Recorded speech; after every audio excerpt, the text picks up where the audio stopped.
Well, Okay, welcome, thank Allan you. Morgan. Hello, I'm Allan Morgan. Thank you. We're bringing you to VIU Theater May 5th, 6th, and 7th, 2022. I know. And How exciting I, is that? I have to tell you something about Malaspina College Theater. tell me. Are you ready? Yes. Okay, I went to Studio 58 Langara, which is the theater training program at the Vancouver Community College. Quite well known. Anyway, I went there a long, long time ago, let's say over 30 years ago. And at that point, it was Malaspina College, not VIU University or whatever. Right.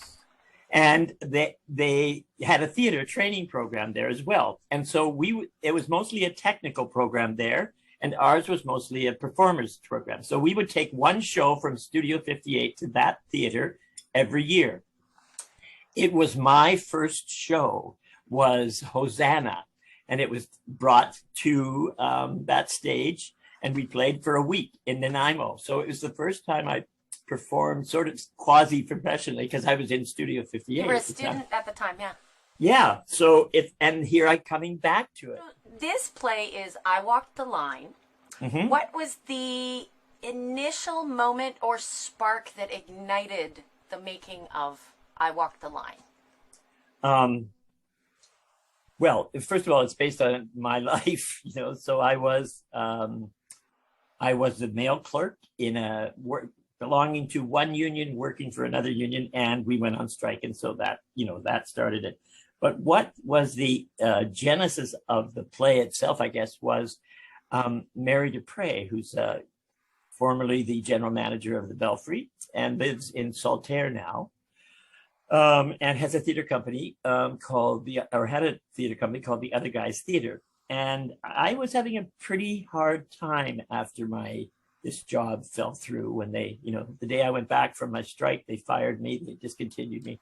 Anyway, I was feeling not very well.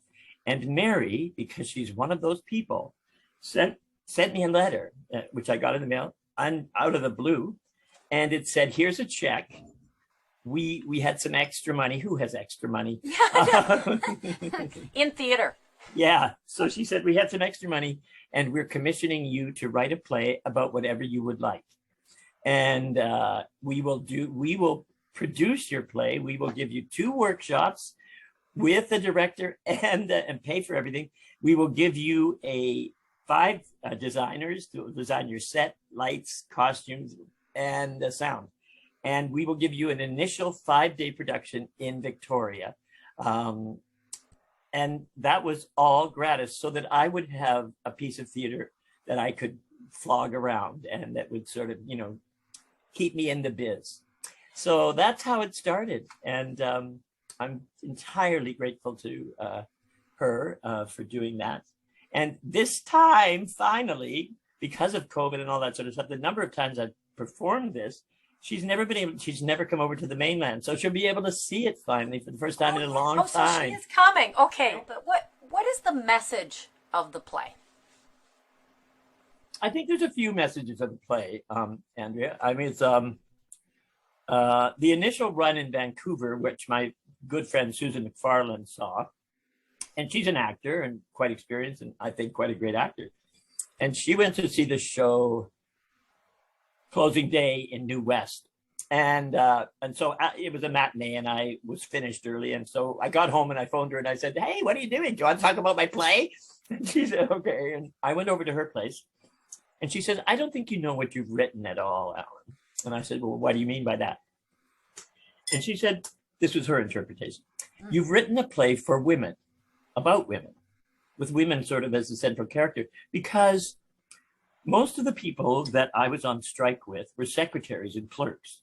So a lot of them were longtime union members and longtime secretaries and clerks. They belonged to the union. So I would never have met those people if I hadn't taken that job on, No. And I believed in a lot of those women. I've been a sort of a lifelong feminist, for fuck's sake. You know what I mean? It's just like, so I just always had a great rapport with women. So that's one thing it's about. It's about these women. And many times during the question and answers afterwards, people would say, I've worked for a union. I'm in a union and I worked for another union, and you told my story. Thank you. And that's what Susan said as well, because these people's stories were being told in an interesting way. And they all wanted, like when they came one Friday night, opening night in New Westminster, it was packed with all of the people I'd been on the picket line with, and they were rowdy and fun. And it was just a great response. It was like, anyway, it was for them, but it's also about creativity. Yeah. It's also about, I put the question in the play, do we really, are any of my skills transferable in theater? Because I was, leaving theater. I was going to take this straight job because I was dire. It was dire for me. And so I was going to take this straight job. And so I realized that, okay, I organized parades. I organized fashion walk-offs. I organized a Thanksgiving potluck dinner on the highway up by, on the highway with tents and everything. And the head of the BC labor unions was there, MLAs, MPs, they all came because it was fucking great. So those are the skills, community building skills that theater, and we learn in theater. And it's like, we come together, we form a community, we do a show, and we go. And we love each other or not, but you know what I mean? And so I had those skills, I realized. And I decorated the mail cards, on every special occasions. And then I decorated outside on special occasions. I rewrote the words to Solidarity Forever so that it reflected our what was going on for us. I wrote it out the first day of the strike, taught it to everybody else. And because we were locked out in the morning and we were there all day, and then management left the building by them in a single file at 4:30, and we sang really loudly this song that I had written, which was, "You are," because they built a fence. They had a fence built around the entire building just after the lockout. So the song was, "You are building walls and fences with your members' hard-earned dues. You have offered us a contract you yourself would never choose. As you stand in isolation against the friends who helped you grow. How low, how low, how low." And then "Solidarity Forever." And then at the end of that, we just yelled, "Shame, shame, shame."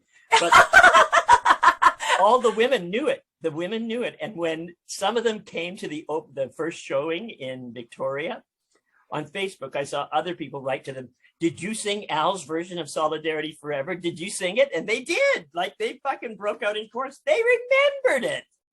It's like a negative take on unions, or is there a...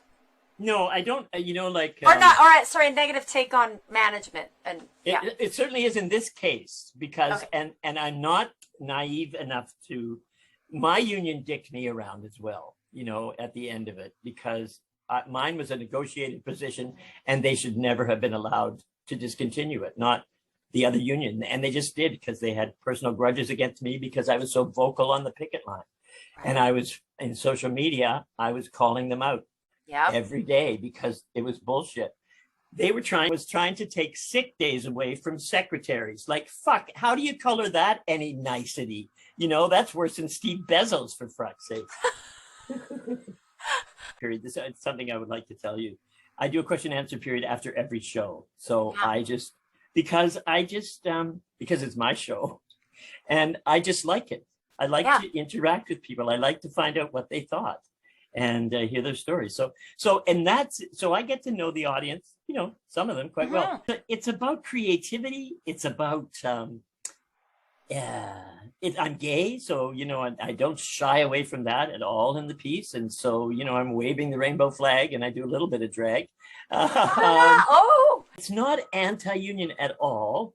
I still believe in unions, and I talk very about the importance of union and my understanding of what's important about unions, which is, I believe, at this late stage of 21st century capitalism, that we rise up, but we turn around to help the people behind us to rise up too.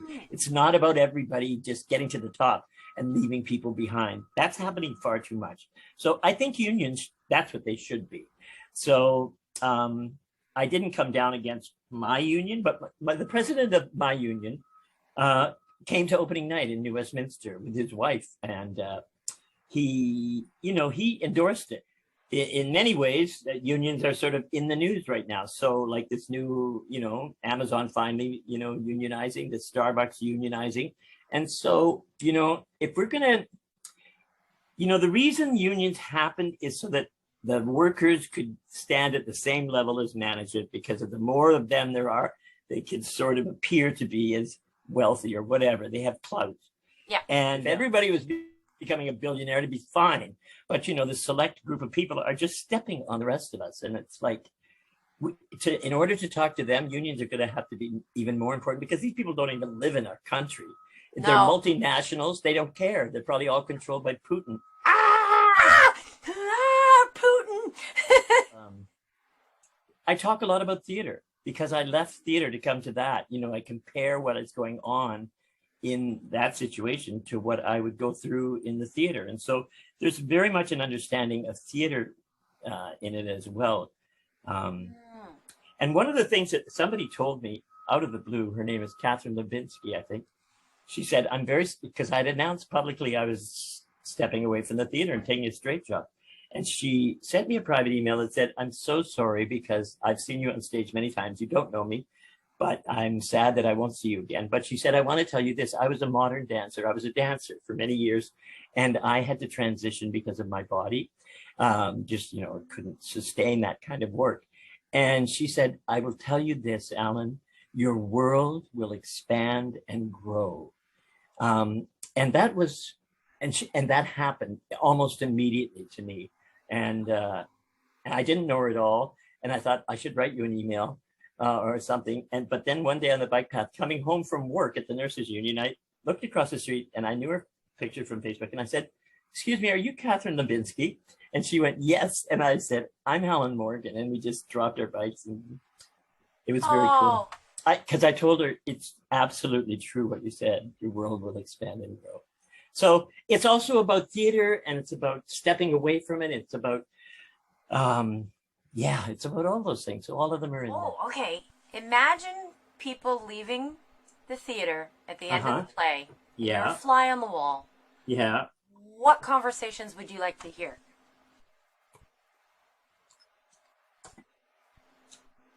Well, he was great, wasn't he? That's why I do the question and answer periods, so that I can hear those conversations that people have. The conversations people have when they go home with the person they came to see the show, it's fascinating to me. Like, what the hell do they talk about? What do they like or don't like? Do they say that? Or people applaud the creativity involved in it. They love that. And Theatreone's mission is to move hearts and minds. Yeah. That's why David Mann picked your play. This year's theme is what if? Yeah. What if this happened to you? Right. And I think you've already kind of answered this. I mean, it's a big part of it is like not giving up. Like you can you don't have to accept the trope that, oh, I'm in theater and I can't do anything else. You can do fucking other things, and hence since then, my world has opened up because I've written two plays. I've directed. I've led writing workshops with senior gay and lesbian elders. So the things that I do are just exponentially bigger and that different. So I love it. My world did open up. You've had a long career as an actor. Can you think of any highlights or funny moments? Oh, God. Theaters you've loved, or something that just pops into mind, like, this was my greatest. There's so many memories in theater, and that's what's fantastic about it. The lean times are lean and terrible and awful. They're hard to get through. But when it clicks and you're in a good show with a good cast, and it's magic. There have been several shows in my life that have been magical. Probably my favorite so far that I've ever done is a show called Lilies, and that was over 20 years ago at the Arts Club now. And I played a countess living in rural Quebec, but she was from France. And it was done by all the people in the show were men.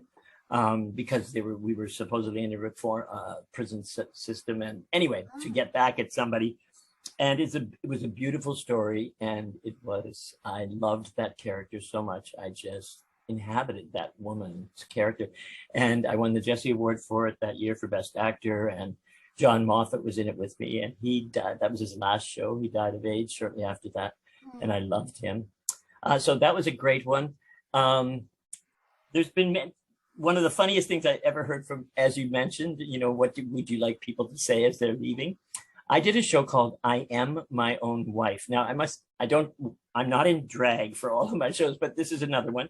Yeah. I Am My Own Wife is the true story of a transgender guy who lived in East Germany, and he lived through Hitler, and he lived through the Stasi, the German East, and till the wall came down.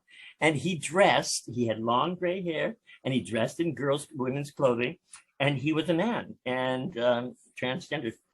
Wow, that would be an amazing story. It is an amazing story. So I was doing it at the Belfry, and I won Critics' Choice Award for the year or something like that. But at any rate, it was intermission. So I was outside having a cigarette, and I had a big robe on, so they wouldn't know that I was, the German broad inside. And there was a couple leaving the theater, walking up the sidewalk in front of me. They didn't really notice me whatsoever. The woman was so fucking pissed off. She was just really pissed off. And she was pulling her husband along by his arm. And as they passed, I heard her say to him, "A transvestite in the Second World War. Have you ever? That's ridiculous." And it's a true story. Like, she was just so pissed that I don't know. She thought it was a made up. Have you a transvestite in the Second World War? As if. It's like, what part of the true story didn't you get, lady? I just howled. I howled. It was very funny. Oh my goodness. Oh, when we did the Overcoat was a touring thing that took me around the world. Bergen, Norway, London, England, Hartford, Connecticut, San Francisco, Adelaide, Australia, Wellington, New Zealand. And it was filled with great times. Wow. Just absolutely great times. And one of the best was in San Francisco. We played at the Geary Theater, which is just off Union Square. It's the home of the American Conservatory Theater. Huge, beautiful, old fucking theater. And, we were a cast of 21. And it was based on a Russian short story by Gogol. And there are tons of expat Russians live in San Francisco. Oh, who knew? I didn't, but they came to the show in droves. And every night when we got out after the curtain call and we were leaving and walking home, we'd walk through by the front of the theater, and it was just a gaggle of Russians all talking about the show in Russian, of course, and just smoking cigarettes like mad. And it was very cool. See, I love that. I love all these different experiences. What would you say to somebody who wants to pursue acting or is pursuing it? Go for it. I would say, if you think you're going to be famous, and maybe you will be, but don't go for that. I mean, the appeal for me for this industry has never been, well, I don't want to go to Hollywood. Film doesn't interest me really. I have a lot of friends who love it to death, but when I couldn't work, when I was looking for a theater work, everybody said, "Well, why don't you just audition for film and television?" I don't want to. It's never been part of my game plan. Live theater appealed to me from the first time I saw it. It was just like, I fucking love it. I don't know what it is. Movies are great, but what happens in the theater is every night is completely new. Because the audience comes in, meets me, and we create something together. A new community is formed every night, I think. Have you ever had a big struggle with an audience that you just can't win over? And I doubt it, but maybe. Oh yeah, sure. I mean, because you should see the number of places you perform sometimes. Yes, there used to be a matinee performance at Bard on the Beach on a hot summer day in those tents was like, nobody fucking cares. It's like, it's like, I'm drenched. I'm sweating. It's like, it's just hard. There was also, I played a lot. I went across the country several times in different tours, adult tours, and also some children's tours. So I was doing a show written by Colin Thomas called 2 Weeks, Twice a Year. I played a dad who had two sons in a divorce, but they were divorced, and I was divorced from their mother. And we were in Toronto. We were doing a show at a school in Yorkville, and it was like we'd done lots of schools, and they were great.